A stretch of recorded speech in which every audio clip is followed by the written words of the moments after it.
Oke, halo, selamat malam teman kumparan semuanya, apa kabar? Semoga semuanya dalam keadaan yang sehat. Tapi mungkin kalau ada yang lagi nggak enak badan atau mungkin ada yang lagi isoman di rumah, semoga kondisinya semakin membaik, cepat pulih, semangat semuanya. Dan malam ini kita kembali mau belajar bareng ya di kelas investasi. Ini sudah episode ke-12 di mana setiap bulan itu kita hadir untuk teman-teman kumparan, para investor pemula maupun teman-teman kumparan yang sudah terjun di dunia investasi sudah lebih lama dalam beberapa waktu terakhir. Kita mau belajar bareng di sini dan kali ini temanya menarik banget. Aku post dulu, ini dia tema kita. Sip, kelas investasi episode ke-12. Kita mau belajar investasi kripto biar nggak FOMO. Gitu ya.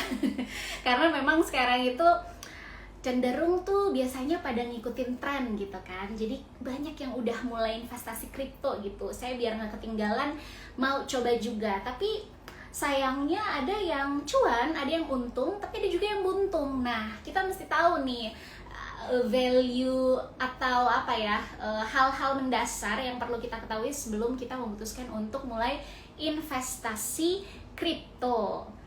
Oke, nah untuk teman kumparan semuanya di live ini juga nanti kita akan buka sesi tanya jawab. Jadi bukan hanya saya yang akan bertanya kepada narasumber kita, tapi teman kumparan juga boleh. Jadi langsung aja ditulis pertanyaannya di kolom komen ini.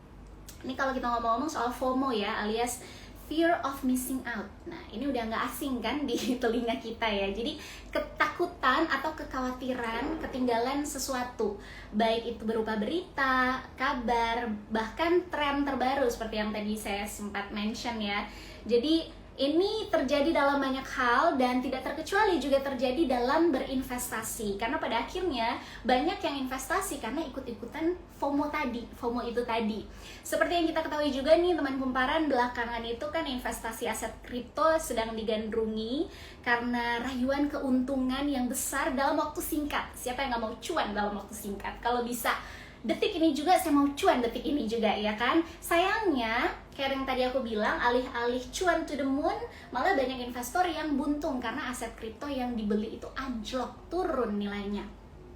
Belajar dari kasus aset kripto yang diluncurkan para figur publik atau public figure, ternyata banyak investor pemula yang bahkan belum benar-benar mengerti fundamentalnya, melakukan investasi cuma karena FOMO dan akhirnya karena ikut-ikutan pada bingung gitu, uang saya larinya kemana ya. Nah, supaya hal itu nggak terjadi sama teman kumparan, apalagi yang mulai terjun baru mau belajar berinvestasi, kita akan ngobrol banyak hal tentunya tentang kripto dan analisisnya malam ini di kelas investasi episode yang ke-12. Dan sekali lagi aku mau encourage teman-teman untuk tanya apa aja yang jadi kebingungan ya kan. Ada mungkin yang lebih seneng kalau dijelasin langsung gitu ya sama seseorang, ini dia saatnya. Jadi mungkin ada yang aduh bacanya kebanyakan nih kalau mau belajar baca gitu kan.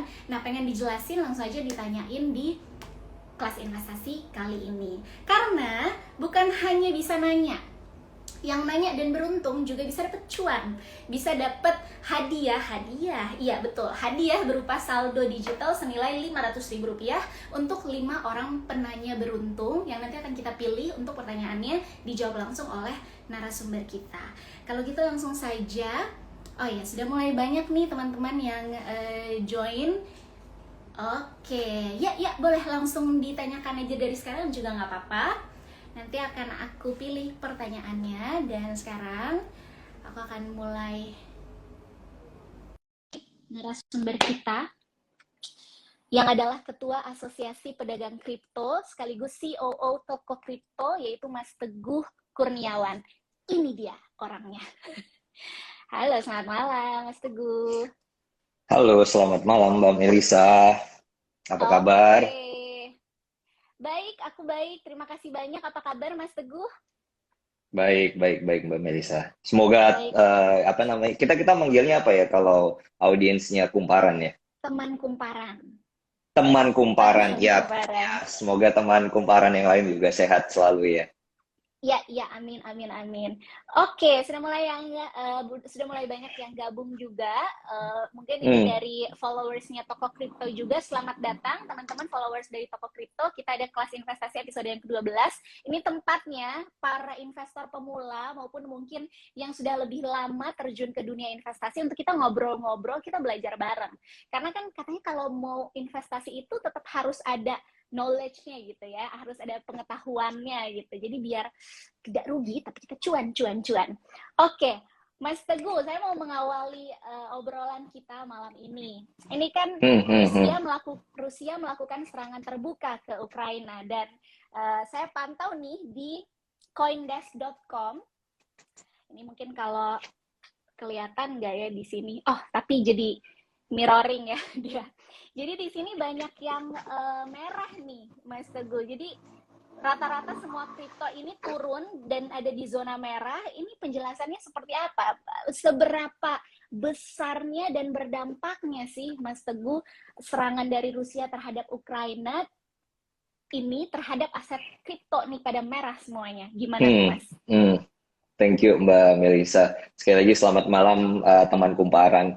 Jadi kalau kita merespon kejadian yang baru-baru ini ya justru itu normal. Kalau kemudian dengan adanya fenomena, ada yang sebagian orang bilang ini kan civil war ya, Hmm, atau malah perang dunia ketiga katanya gitu ya.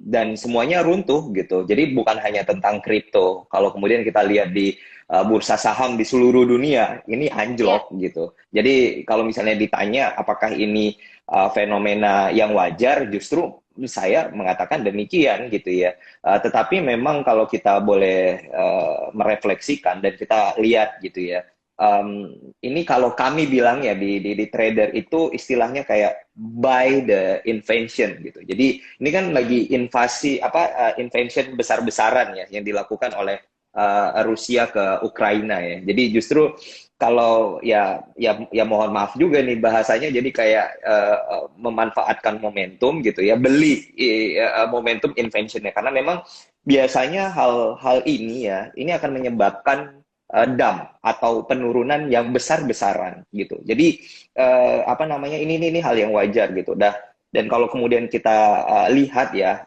ini pasti akan recovery gitu. Cuman memang proses recovery atau grow-nya itu akan memakan waktu dan itu butuh proses. Nah, prosesnya itu juga biasanya berdasarkan dari recovery ya, dari kejadian tersebut gitu atau kemudian pemberitaan yang mengabarkan bahwa perang misalnya sudah selesai terus kemudian sekarang waktunya recovery. Nah, itu biasanya harga juga akan recovery gitu. Tapi sekali lagi memang ya ini adalah fenomena ya kalau kalau istilah kami bilangnya by the invention gitu.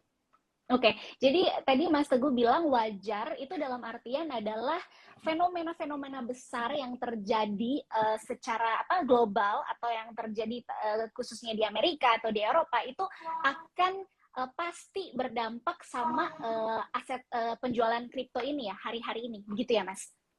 Iya, terutama adalah yang berimpact kepada global economic ya. Jadi kalau kita Ya. ngomongin sekarang kan apa namanya, ini malah ada yang memprediksi nanti harga apa namanya, harga bensin atau harga harga apa namanya kayak Pertamax segala macem gitu. Itu Uh-uh. tuh malah ada yang memperkirakan harga emas, sorry, harga minyak Minyak. dunia itu malah katanya akan naik gitu ya. Jadi ini kan apa namanya turunan ya. Jadi bukan bersifat anomali, bukan berarti kayak ada perang terus kemudian capital market runtuh tapi kriptonya naik. Nah, ini kan anomali gitu. Tetapi memang kalau misalnya capital market runtuh ya karena kripto itu adalah bagian dari salah satu uh, investasi aset yang baru ya, the new asset class gitu. Otomatis itu akan mengikutin gitu.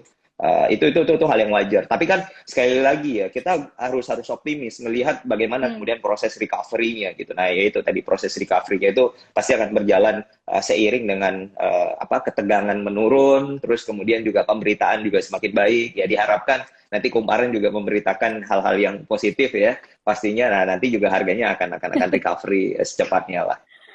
Ya, ini kalau saya lihat komen-komennya teman-teman ini semua tadi ada yang bilang kaget. merah semua, terus anjlok Iya. segala macam ya. Kayak kata Mas Teguh, kita harus optimis gitu ya, supaya recovery-nya bisa cepat.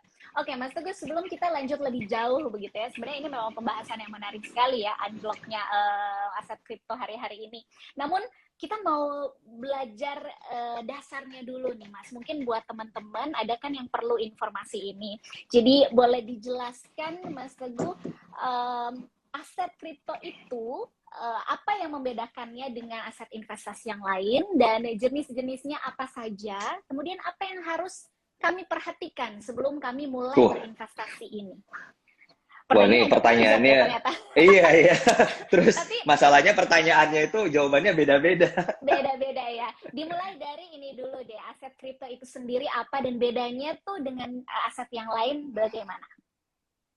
Oke, thank you sekali lagi Mbak Melisa. Jadi kalau kita ngomongin tentang aset kripto ya, ini kan tadi yang saya udah menyinggung ini the new asset class gitu. Jadi Ya, ada sebuah kategori atau kelas investasi baru gitu ya, yang kemudian kita kenal sekarang adalah aset kripto atau digital asset ya. Kalau di luar bisa bisa dibilang virtual asset, terus kemudian bisa cryptocurrency dan yang lain-lain. Nah, ini sifatnya itu adalah digital. Tadi dari namanya aja udah digital asset gitu ya. Kalau kita ngomongin aset sekarang, baik itu berupa tanah, bangunan, emas, dan seterusnya, itu kan sifatnya physical gitu. Barang yang bisa dirasakan ya, mungkin juga bisa dicium gitu ya, ada aromanya, atau bisa dipegang, disentuh, dan segala ya, macam. Tetapi aset kripto ini menjadi menarik karena memang dia berbentuk digital, yang mana kemudian aset kripto itu dibuat berdasarkan atau menggunakan yang namanya proses kriptografi gitu. Jadi ada sebuah proses yang dilaluin oleh sebuah kripto gitu ya, baru kemudian dia bisa dijadikan aset. Jadi sekali lagi mungkin kalau saya boleh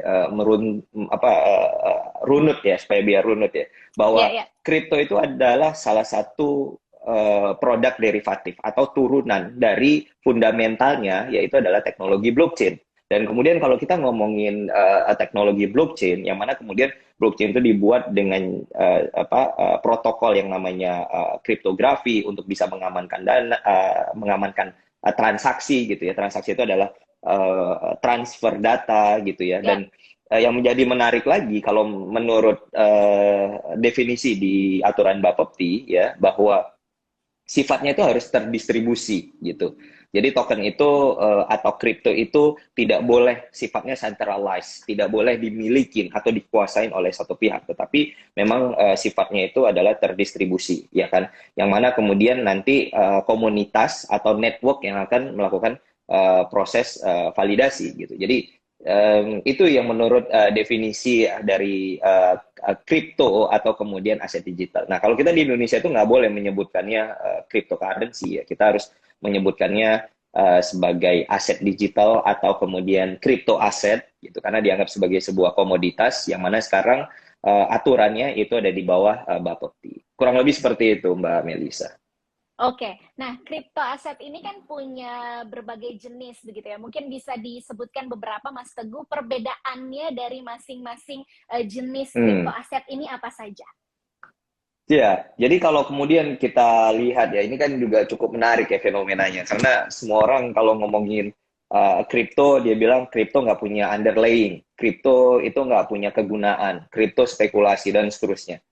Padahal tahukah kita, kripto sendiri itu terbagi dari beberapa kategori. Sekarang ini mungkin menjadi perhatian buat teman kumparan juga ya. Kategori kripto atau jenis kripto itu setidaknya ada 5, Mbak Melisa. Yang pertama Ya, adalah kripto yang digunakan sebagai utility atau kegunaan. Jadi dengan berarti bahwa ketika saya membeli atau kemudian saya memiliki token tersebut, maka sesungguhnya token tersebut memiliki kegunaan tertentu. Kegunaannya apapun, bisa kegunaan untuk saya transfer gitu ya, bisa kegunaan untuk settlement, juga bisa kegunaan untuk masuk ke dalam komunitas tersebut dan seterusnya. Itu yang pertama. Yang kedua, kripto dianggap atau kategori sebagai aset back token, atau kalau kita ngomongnya itu adalah stable coin gitu ya, yang mana kemudian value-nya itu nggak akan naik dan turun. Naik dan turun itu akan mengikuti dari aset yang mengikat gitu. Jadi kalau kita ngomongin crypto sebagai underlying, apapun sekarang bisa digunakan ya. Jadi misalnya ada emas gitu ya, yang mana kemudian harga emas kita tahu berapa gitu ya.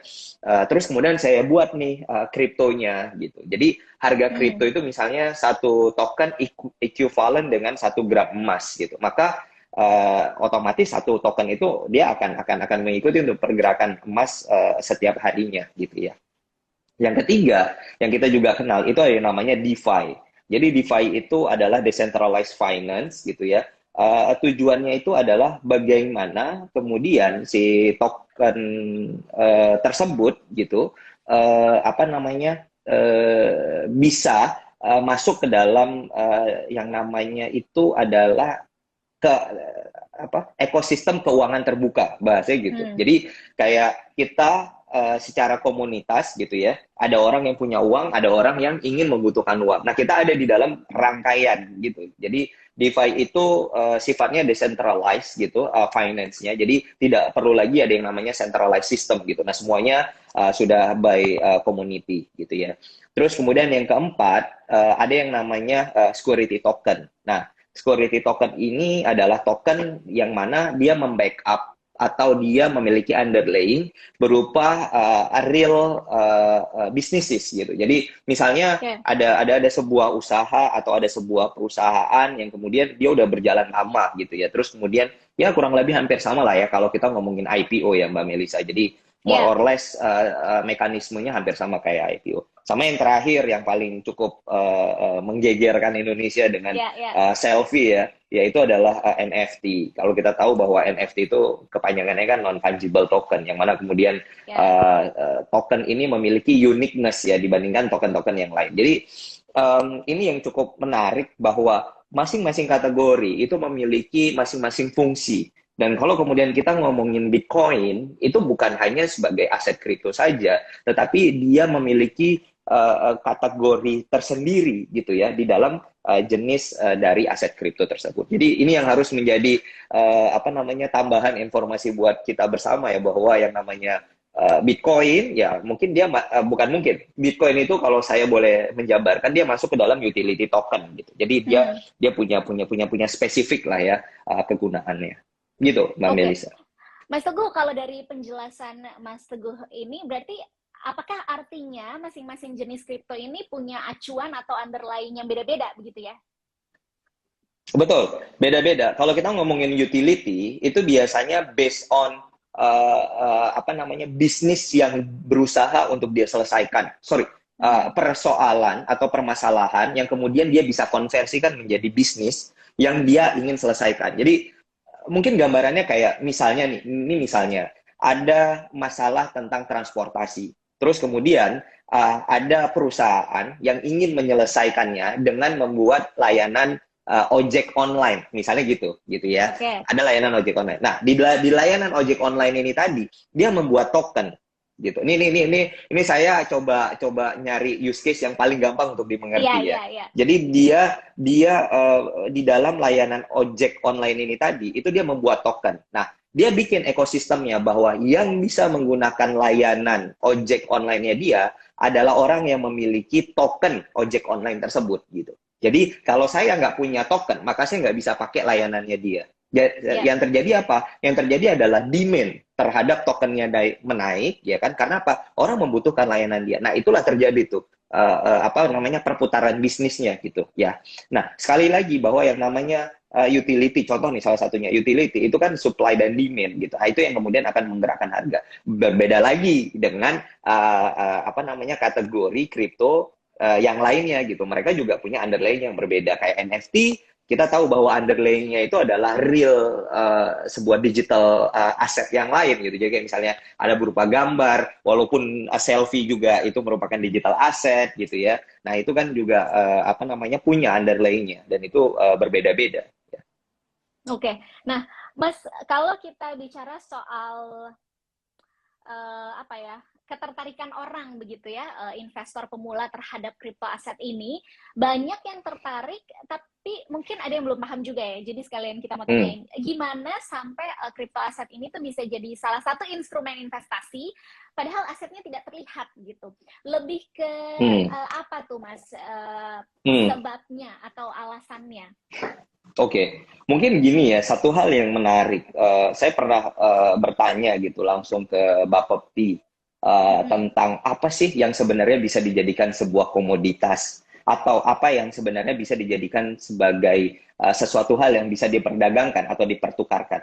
Jawabannya adalah bahkan oksigen pun ini bisa dijual gitu loh.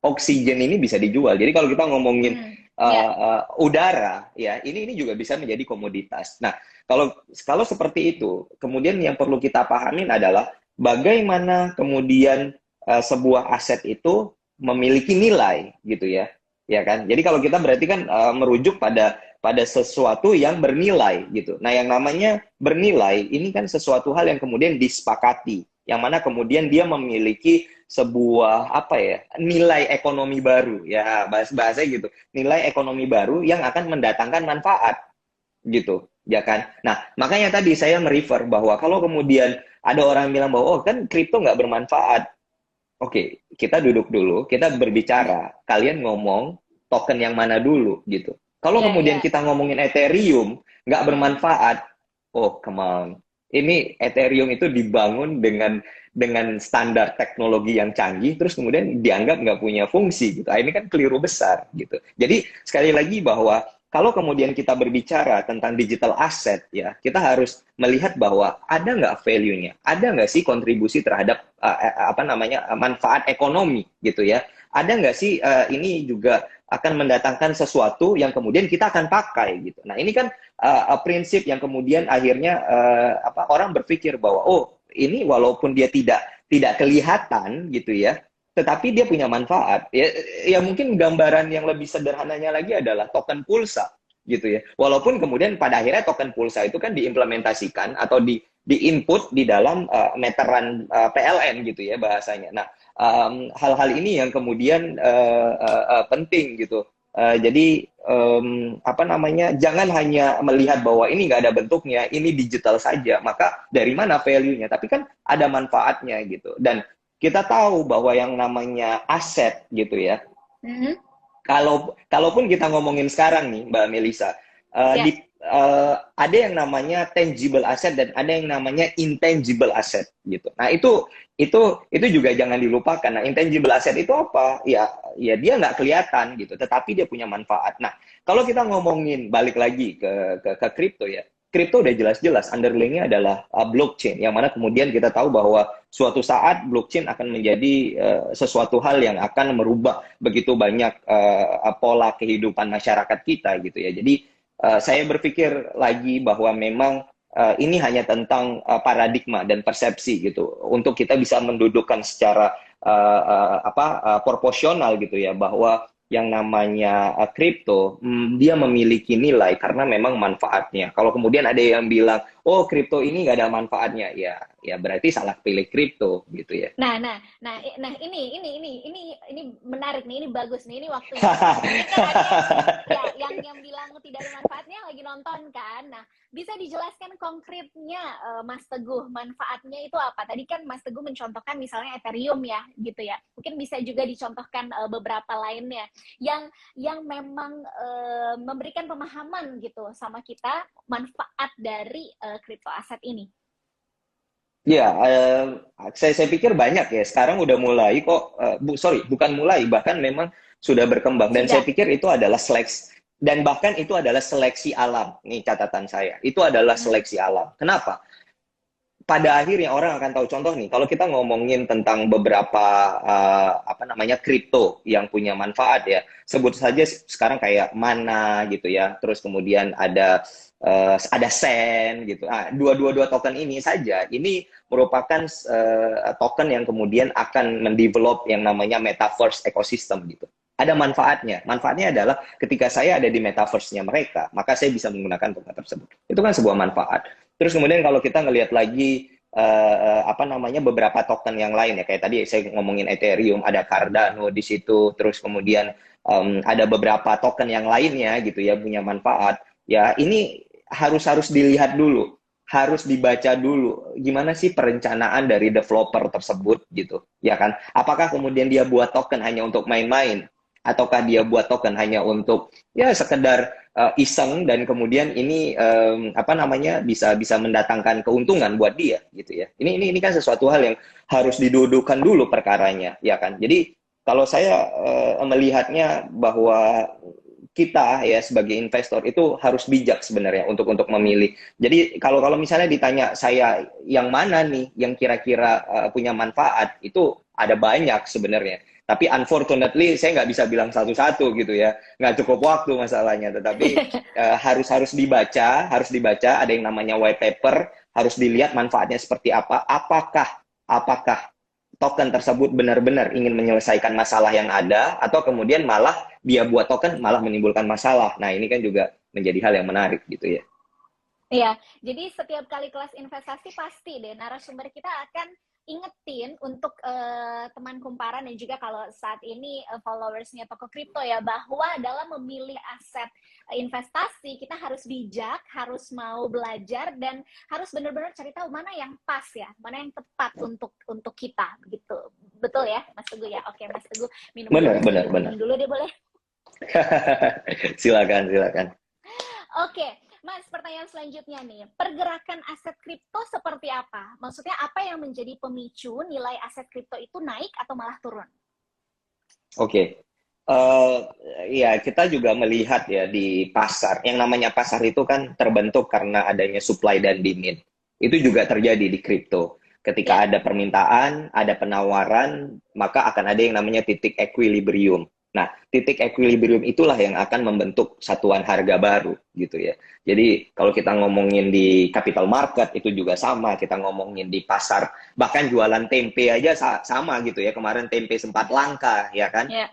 akhirnya tempe jadi mahal harganya ya kan. Nah sama juga di kripto juga sama. Jadi salah satu yang menciptakan harga itu adalah supply dan demand. Yang kedua adalah karena memang kripto ini masih tergolong kategori jenis investasi yang baru, maka sangat dipengaruhi dengan yang namanya pemberitaan ataupun kemudian ada yang namanya liputan dari media gitu ya. Terus kemudian ada diskusi, ada sentimen dan segala macam. Nah, ini sangat penting. Ya contoh kayak hari ini gitu, ya kan. Kalau misalnya kemudian kita nggak tahu bahwa ada perang antara Rusia sama Ukraina, ya mungkin juga harga kripto nggak akan terlalu anjlok gitu. Nah, ini juga bagaimana kemudian pemberitaan itu dilakukan gitu ya. Nah, selanjutnya adalah saya mungkin boleh bilang satu hal ya, dan mungkin ini juga nanti Mbak Melisa juga akan menyinggung tentang ada yang namanya hype gitu. Nah, kripto ini sangat sensitif yang namanya hype. Jadi kalau kita ngomongin Hmm. bahwa wah ini sekarang orang berbondong-bondong, tadi udah sangat baik tuh di depan ada yang namanya FOMO ya. Nah, ini kan karena pengaruh hype. Jadi orang takut ketinggalan sebuah momentum dan akhirnya dia masuk.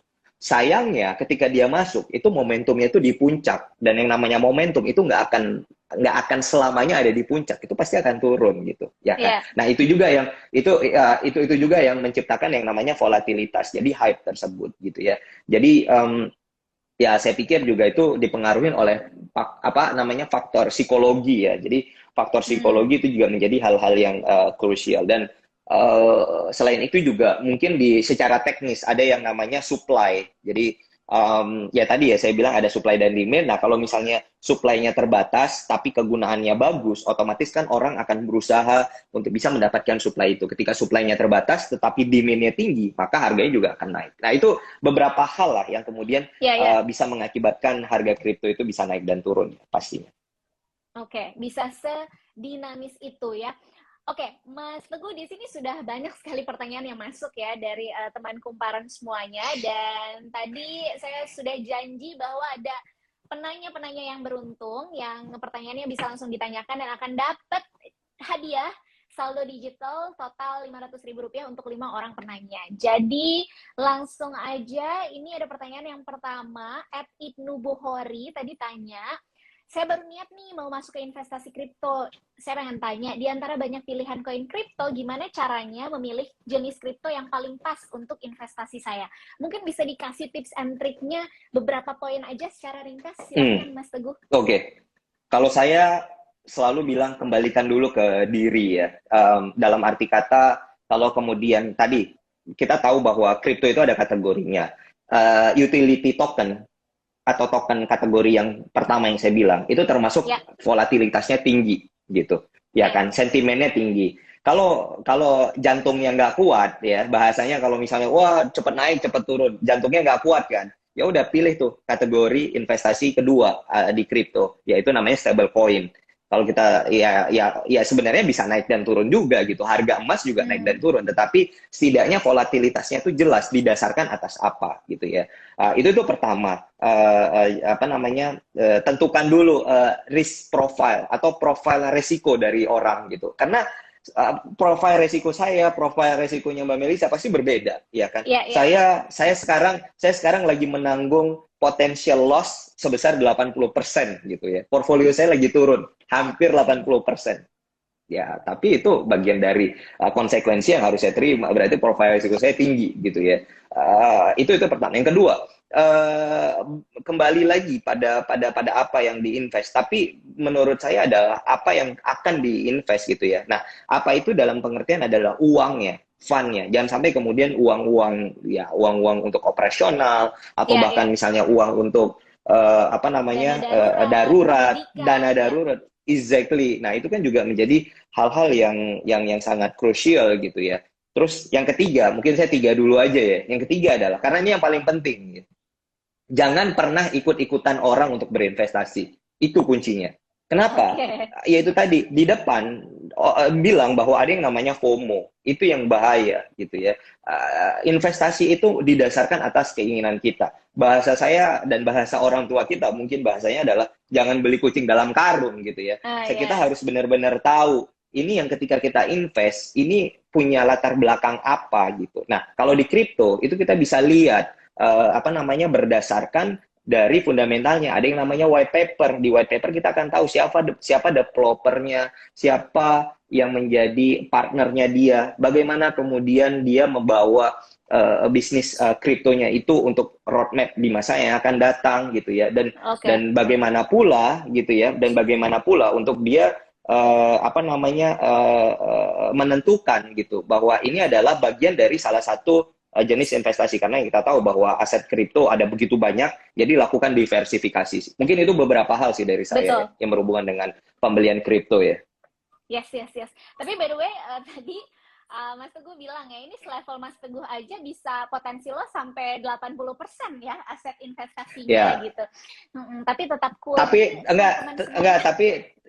tapi kan saya nggak bilang yang profitnya berapa kan. Saya kan bilang loss-nya aja. ini. Jadi kita ini. Oh, jangan.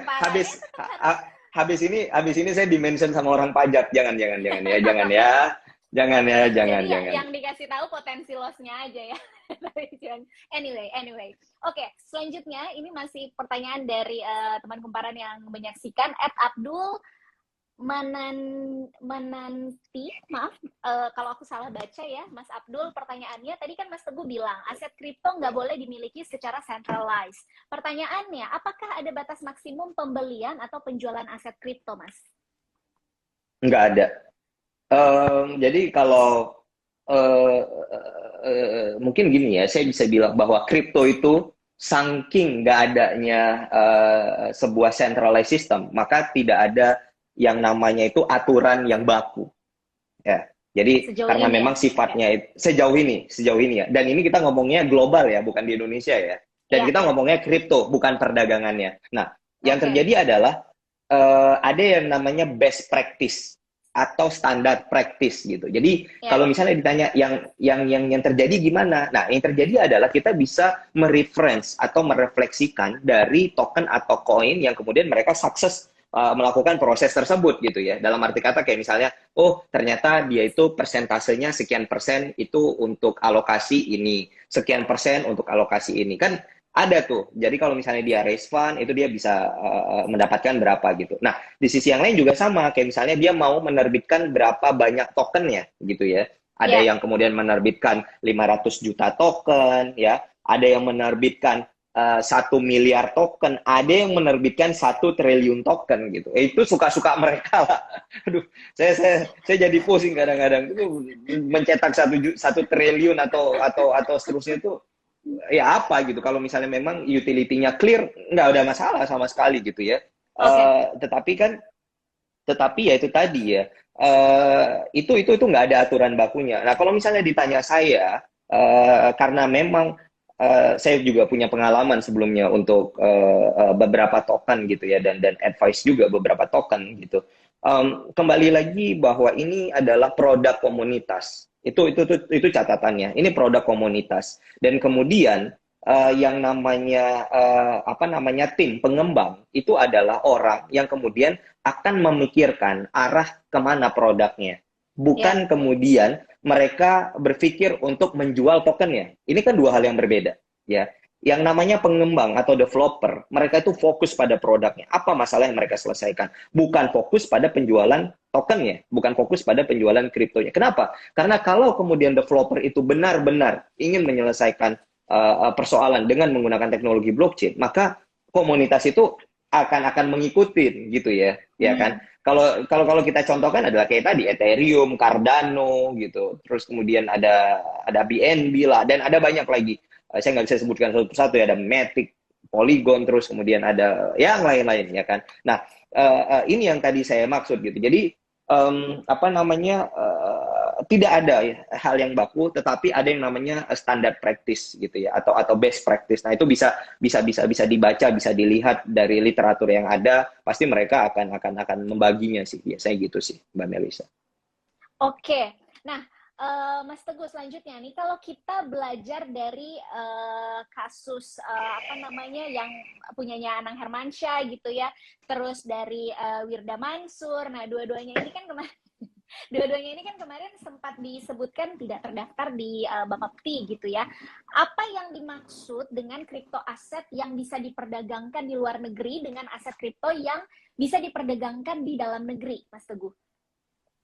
Oke, mungkin pemahamannya saya coba luruskan gitu ya, sambil Ya, apa namanya mengklarifikasi juga kasus kemarin gitu. Prinsipnya itu karena memang kripto ini borderless gitu dan decentralized system gitu, ya, maka di belahan dunia manapun ini akan menjadi hal yang sama gitu. Jadi kalau kita ngomongin decentralized, ini kita ngomongin decentralized system ya. Dan kalau kita ngomongin ya. decentralized system terhadap penjualan kripto, maka ada yang namanya DEX gitu. Pak Wamen, Pak Jerry Sambuaga juga ada mention, ada yang namanya DEX ya, Hmm. Decentralized Exchange gitu ya. Beliau ada tuh di mention juga. Nah, itu berbeda dengan yang namanya CEX atau Centralized Exchange. Nah, CEX atau Centralized Exchange ini biasanya dan absolut itu mengikat pada aturan yang berlaku. Kenapa? Karena sifatnya itu sentral, diatur gitu ya. Sedangkan DEX itu sifatnya decentralized, semuanya equal, semuanya sama. Nah, kalau dari pertanyaan tadi ya dari Mbak Melisa bilang bahwa itu karena dia sifatnya DEX, maka secara global seluruh dunia orang bisa membelinya gitu.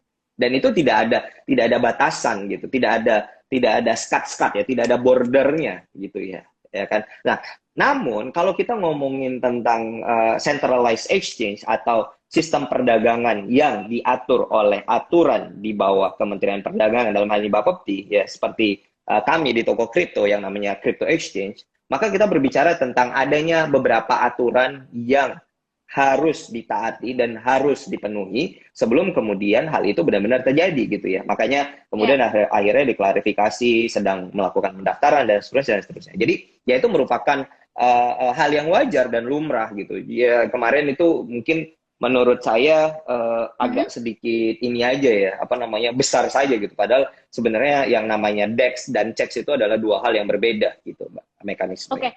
oke. Mas Teguh kan tadi sempat bilang developer yang berkualitas itu fokus ke teknologi, bukan cuma ke perdagangannya saja. Nah, kalau crypto aset punya public figure ini masuk kategori yang mana berarti? saya nggak bisa bilang ya, karena terus terang saya memang belum mempelajari secara detail beberapa produk yang ada di Indonesia gitu. Eh, ada beberapa dan saya mungkin tidak menyebutkan secara langsung ya pada produknya. Ada yang saya juga ketahuin sebuah produk kripto yang kemudian juga mungkin bukan dimilikin ya, tetapi hanya disupport oleh public figure tersebut. Itu legit gitu. Legitnya karena memang mereka melihat adanya problem yang terjadi dan kemudian mereka berusaha untuk menyelesaikan. Nanti cepat atau lama pasti akan tahu gitu ya publik ya. Mungkin di sisi yang lain juga sama. Nah, ini yang saya pikir apa namanya hanya butuh tentang bagaimana bisa mendudukkan perkara gitu ya, bahwa oke, nggak ada yang salah. Saya dari dulu juga nggak pernah bilang bahwa oh, public figure nggak boleh bikin token. Wah, salah juga gitu. Karena apa? Ya kita juga butuh gitu ya. Karena public figure itu yang juga akan memberikan edukasi lebih gitu. Tetapi pada posisi mana gitu ya, bahwa yang namanya orang yang punya apa namanya exposure, yang punya pengikut gitu, ini benar-benar memahami apa sih bisnis yang mereka sedang kerjakan, ya kan? Apa sih benar-benar apa namanya problem yang ingin mereka selesaikan. Jadi jangan sampai kemudian hanya digiring oleh orang-orang atau kemudian kelompok tertentu yang memanfaatkan nama besar mereka, ya kan?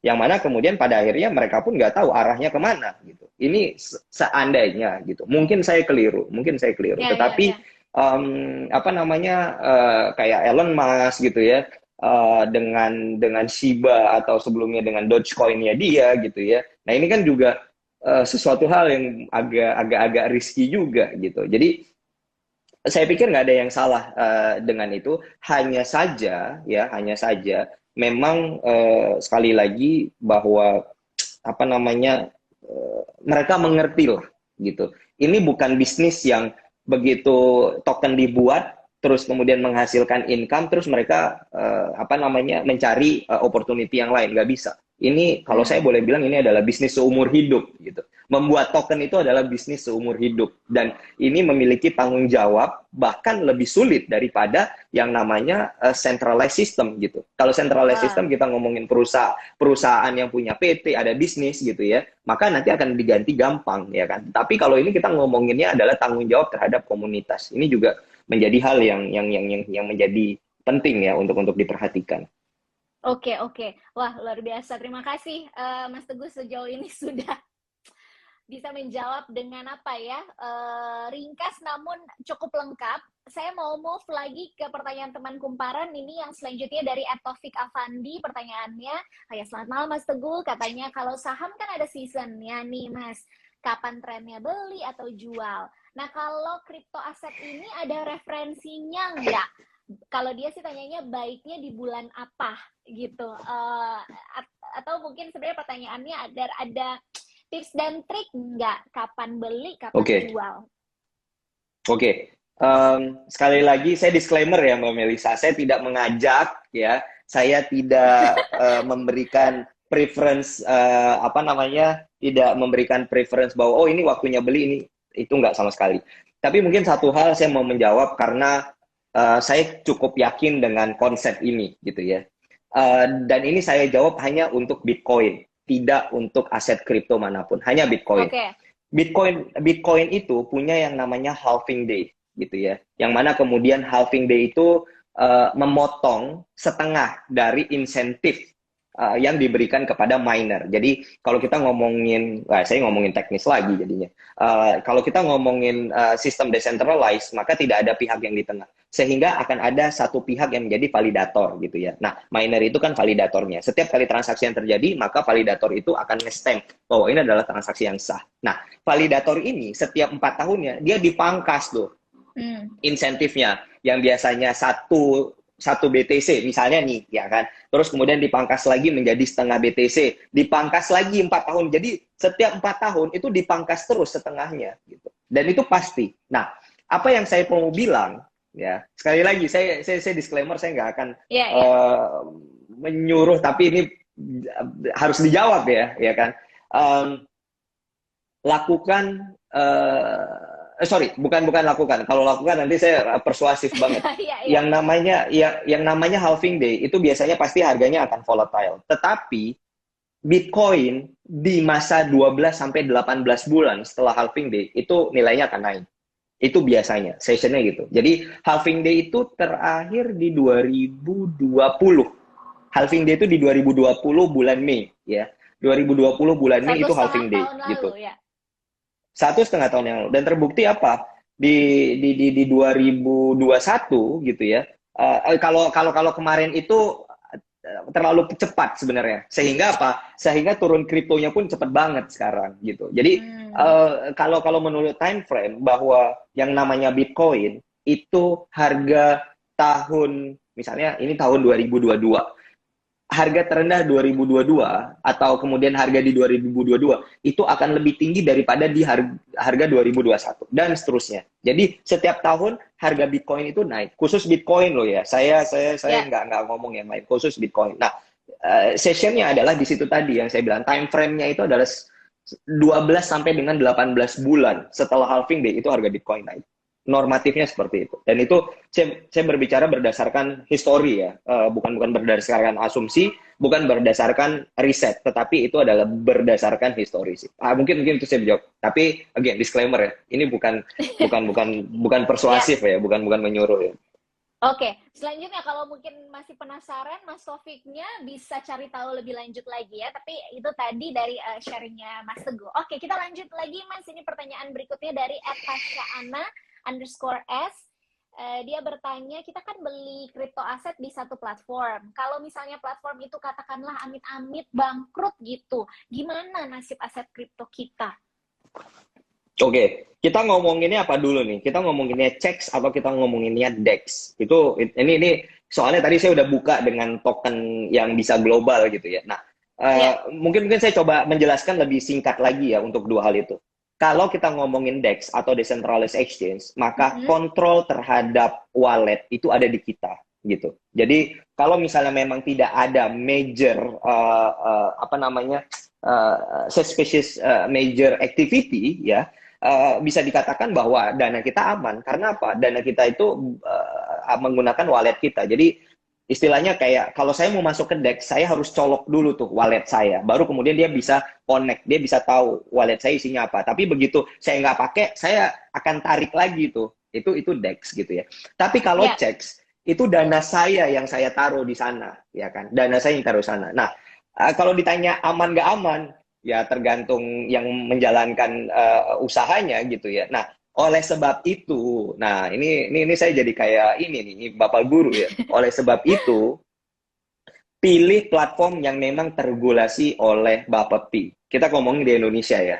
Maka oleh sebab itu pilih platform yang memang memiliki legitimasi terdaftar diawasi oleh Bapepti. Kenapa? Kami setiap hari ya, Bapak Ibu semuanya, teman kumparan ya. Teman kumparan. Iya, kita setiap hari itu wajib untuk melaporkan semua transaksi ke Bapepti. Transaksi itu baik berupa dana atau kemudian transaksi kriptonya itu ke Bapepti. Gunanya apa? Bahwa dana-dana yang ditaruh di CEX atau di Centralized Exchange itu benar-benar dana yang ditempatkan atas dana nasabah. Tidak digunakan oleh perusahaan gitu ya, tidak disalahgunakan untuk keperluan ini, keperluan itu gitu, bahwa dana itu ada di sana gitu. Dan itu di-capture setiap harinya. Nah, apa yang saya maksud adalah kalau kita ngomongin di Indonesia, maka itu akan menjadi aman. Itu akan menjadi aman karena itu diawasi gitu. Nah, itu yang harus dipisahkan. Nah, kalau kemudian ditanya bagaimana kalau misalnya memang benar-benar hilang segala macam. Saya pikir semua pedagang aset kripto di Indonesia itu punya nature atau punya keinginan yang sama bahwa kita ingin memajukan industri kripto di Indonesia gitu. Jadi untuk hal demikian saya pikir itu sangat agak nggak mungkin ya gitu. Apalagi kemudian pengaturan di Bapepti itu sudah sangat legit dan sudah sangat tight ya, ketat gitu. Untuk kami saya pikir susah lah untuk menjalankan aktivitas yang mencurigakan lah ya bahasanya. Oke, oke. Jadi perlu diperhatikan benar-benar, dipastikan bahwa memang platformnya itu terdaftar dan diawasi oleh Bapepti. Oke, selanjutnya aku agak cepat movingnya nih, Mas Teguh. Ini dari @thisisnowly. Dia bertanya, gimana tipsnya biar kita investasi kripto nggak FOMO? Tadi udah sedikit banyak dijelaskan. Apalagi sekarang kan banyak influencer, selebriti, launching tuh token kripto. Mungkin Mas Teguh bisa kasih pertimbangannya apa yang harus direferensi untuk masuk ke investasi ini. Ini sedikit banyak sudah dijawab oleh Mas Teguh, tapi Ya, mungkin boleh dijelaskan ya. kembali dengan lebih ringkas, Mas, Enggak, untuk mungkin bisnis knowledge. ya mungkin gini. Saya nggak akan jelasin itu, tapi saya akan ngasih satu logika Gimana, teman gimana? kumparan. Ya, Logikanya adalah gini. Kalau kemudian kita punya uang ya, pasti kita akan berinvestasi pada tempat yang benar, pada tempat yang kita harapkan returnnya baik gitu ya. Kalau kemudian keputusan terhadap investasi itu datang dari apa namanya sesuatu gitu ya, karena itu pengaruh orang lain. Enggak, saya sih nggak hanya ngomong public figure ya, pengaruh teman, keluarga dan segala hmm, macam gitu ya. Itu berbahaya. Jadi mungkin saya sederhanakan lagi. Kalau misalnya duitnya itu berasal dari orang yang menyuruh kita untuk investasi, nggak masalah, kita investasi aja. Tapi ini duitnya dari kita. Ketika duitnya hilang, mereka nggak akan tanggung jawab. Yang tanggung jawab itu adalah ya duit kita sendiri kan ya, gitu, ya kan ya. bahasanya gitu. Jadi apa bahasanya itu adalah do your own risk gitu. Jadi kamu lakukan itu berdasarkan resiko yang kamu akan tanggung sendiri gitu. Jadi nggak jangan hanya ikut-ikutan FOMO, oh dia beli ini, ya udah saya ikutan beli gitu. Masalahnya adalah saya ikutan beli pakai duit saya. Ketika saya hilang, dia nggak akan tanggung jawab gitu. Dia nggak akan mau bantu. Mungkin Iya, logikanya gitu sih. oke. Jadi intinya itu yang perlu diingat bahwa ya kita sendiri yang akan dalam tanda kutip menanggung akibatnya gitu ya, Dior cuan-cuan. ya. Iya, iya, Do your own risk lah. yes. Oke, itu jadi masuk ke saya juga. Saya juga jadi ikut. Oke, do my own risk ya. Ya. Oke, oke. Mas Teguh, untuk menutup sharing session kita, saya nyebutnya sharing session kita, selain yang Hmm. tadi Mas Teguh sampaikan, ada lagi nggak notes untuk teman-teman semuanya, teman kumparan, baik itu investor pemula atau mungkin yang sudah terjun lebih lama? Apa yang perlu diperhatikan selain itu tadi ya? Do our own risk. Apalagi Mas Teguh? Oke, mungkin gini. em, Satu hal yang menjadi menarik bahwa kita itu tipikal yang latah ya. Latah dalam pengertian kalau misalnya ada teman kita untung ya, terus kemudian kita juga pengen ikutan untung gitu. Itu pertama. Jadi harus benar-benar baca ya, baca pelajari maksud maksud saya gitu ya. Harus baca. Jadi jangan ikut-ikutan. Lihat, baca itu bukan berarti kita benar-benar harus membaca, enggak. Lihat situasinya. Kemana sih arah marketnya gitu ya. Jadi kalau saya mungkin boleh bilang juga satu, tentukan tujuan untuk kita investasi. Ini mungkin saya lebih Yes. general gitu ya. Jadi jangan karena investasinya, oh bro, lagi investasi ya, iya, investasinya untuk apa? Nggak tahu nih, cuman invest doang. Nggak kayak gitu, aturan mainnya nggak kayak gitu. Jadi kalau kita ngomongin investasi, pasti ada tujuannya. Contoh nih, misalnya Mbak Melisa misalnya nabung-nabung atau investasi. Tujuannya, oh saya mau liburan nih ke misalnya mana, ke Dubai atau ke mana lah gitu, ke Jepang gitu. Ada tujuannya. Misalnya saya juga investasi untuk apa? Iya nih, sekolah anak mahal gitu misalnya ya kan. Ya. Apalagi 10 tahun yang akan datang pasti lebih mahal lagi nih sekolah anak. Berarti saya kan udah Betul. investasi. Ya kan? Jadi ada tujuannya gitu. Investasi bukan hanya generate uang. Ini yang keliru. Kalau kemudian investasi hanya untuk kaya, mungkin coba ditinjau lagi ya kalau kemudian investasi. Jadi sekali lagi bahwa tentukan tujuannya, investasi kita untuk apa. Yang kedua, saya ngulang lagi bahwa setiap orang memiliki profil risiko yang berbeda-beda. Saya bisa Yes. terima dengan risiko saya portfolio turun ya 70-80% gitu. Saya masih bisa senyum gitu ya. Tetapi mungkin ada orang di luar sana yang kemudian dia risiko profilnya sangat rendah sehingga apa? Ketika dia ngomongin 5% rugi, maka dia udah panik. Waduh, gimana nih caranya? Waduh, ini apa segala macam gitu. Nah, itu sebabnya apa? Sebabnya adalah poin ketiga. dana yang dia gunakan adalah bukan dana yang dingin, bukan dana yang mengendap gitu ya. Tetapi kemudian dana yang tadi kita bilang, bahkan yang lebih celaka lagi ada temennya teman saya, ini kejadian bener loh Mbak Melisa. Ya, Dana itu sebenarnya untuk dana catering pernikahan dia. Yang terjadi adalah kriptonya turun, gak jadi nikah. Itu kejadian. Nah, wow. fatal kan? Ya, ya, ya. Fatal.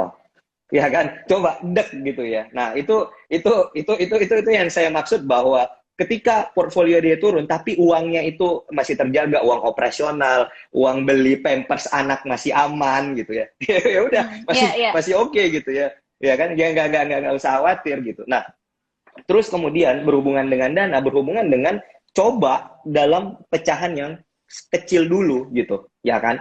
Nggak usah yang kayak Jangan wah langsung besar ya. eh, mending langsung besar. Kayaknya bagus nih, saya mau pakai pinjol. Ya, ya. Lebih, jadi istilahnya jatuh ketimpa tangga, kena bom rudal dari Rusia gitu ya. Itu kan kayak udah hancurnya, udah bener-bener hancur. Duitnya dia pinjam, pinjamnya dipinjol lagi, kriptonya turun, mateng gitu ya. Nah, Ya, itu ya, yang ya. kemudian itu yang harus benar-benar menyesuaikan gitu ya, kemampuan. Jangan benar-benar apa namanya memaksakan gitu. Itu yang sangat fatal. Jadi disesuaikanlah gitu ya. Wajarlah gitu ya untuk berinvestasi. Dan mungkin terakhir dari saya adalah tentang fundamental dan teknik. Mungkin teknikal saya kesampingkan karena teknikal itu mungkin lebih ke arah tradernya gitu ya. Tetapi secara fundamental harus benar-benar mengerti saya berinvestasi di mana gitu ya. Saya bukan hanya sekedar pengen cuan, tetapi ketika dana yang saya taruh di sana itu adalah ketika dana yang saya taruh di sana saya tahu perputarannya untuk apa gitu ya. Ini juga menjadi penting gitu. Jadi harus baca white papernya, harus tahu bagaimana bisnisnya ke depan gitu ya. Untuk apapun gitu, di capital market Ya. juga sama, kan nggak mungkin saya beli saham saham yang saya nggak tahu saham apa gitu ya, tiba-tiba saya beli saham aja. Terus tiba-tiba besok harganya jadi 50 perak, kan jadi nangis gitu lah. Iya, 50 perak betul. jadi mendarat terus gitu ya di 50 perak gitu. Nah itu Tadi ada, itu itu itu, itu mungkin ya, beberapa hal tadi ada yang menurut saya ya diperhatikan. Hmm. sedih gitu. Kalau misalnya beli yang kita nggak tahu ya gimana kira-kira ke depannya, terus besok turun, mengsedih gitu Iya. ya. Tadi ada kok Iya. gitu Nah, juga. nah Oke. sekarang gini, mungkin saya coba ngambil logika sedikit gitu. Logikanya adalah ketika kita memutuskan untuk membeli dan tiba-tiba harganya turun gitu ya, Ya, memutuskan itu dengan sadar gitu ya, maka kita sebenarnya nggak akan terlalu menyalahkan diri gitu. Oh, saya udah memutuskan kok untuk membeli gitu. Jadi apapun resikonya saya akan tanggung. Ketika dia turun, ya udah saya menyadari bahwa itu akan turun gitu loh. Ketika naik ya udah saya senyum-senyum aja kan gitu ya. Jadi ya, ya. itulah prinsipnya sih. Kurang lebih gitu, Mbak. Jadi intinya pemahamannya adalah ketika secara sadar beli, secara sadar juga tahu resikonya ada begitu ya. Kita bisa langsung untung, tapi bisa juga mungkin merayap dulu begitu ya. Oke, tapi yang pasti poin yang paling penting juga adalah do our own research ya. Riset itu tadi dan pemahamannya harus benar dulu nih. Buat apa investasi? Biar keren aja. Enggak gitu ya. Iya. Oke, terima kasih banyak Mas Teguh sudah menjawab berbagai pertanyaan dari saya maupun dari teman-teman kumparan semuanya. Tidak terasa ini kita sudah sejam kurang lebih ngobrol-ngobrolnya di kelas investasi. Terima kasih banyak. Nanti kita akan Terima ngobrol lagi kasih. mungkin di kesempatan berikutnya. Thank you Mas Teguh, Oke, sehat-sehat. thank you. Terima kasih teman kumparan semuanya. Terima kasih Mbak Melisa. Sampai ketemu lagi. Selamat malam. Sampai ketemu lagi. Selamat malam. Oke, nah itu dia teman kumparan kita ngobrol-ngobrol dengan narasumber kita malam hari ini. Mas Teguh tadi ya sudah sharing banyak hal. Mas Teguh Kurniawan, Ketua Asosiasi Pedagang Kripto sekaligus COO Toko Kripto. Semoga bermanfaat dan untuk teman-teman yang sudah menyimak menambah wawasan juga bagi teman-teman bekal untuk benar-benar paham gitu ya kenapa mau mulai berinvestasi. Dan selamat kepada 5 penanya yang tadi pertanyaannya sudah kami pilih karena kalian mendapatkan hadiah. Kalian mendapatkan hadiah saldo digital total Rp500.000 untuk 5 orang penanya. Saya akan bacakan nama-namanya. Selamat kepada @Ibnu Buhori, selamat kepada @Abdul Manan 12, selamat kepada @Taufik Afandi, selamat kepada @Tasyaana_S, selamat kepada @This_Nauli. Kalian mendapatkan hadiah saldo digital masing-masing Rp100.000 dari Kumparan. Dan untuk klaim hadiahnya, bisa langsung kirim data diri ke email, dicatat program@kumparan.com. Sekali lagi, program, biasa tulisannya program @kumparan.com. Langsung aja diklaim hadiahnya dengan kirimkan data diri kalian, nama, nomor telepon, alamat rumah, dan juga alamat email ya, langsung ke program @kumparan.com.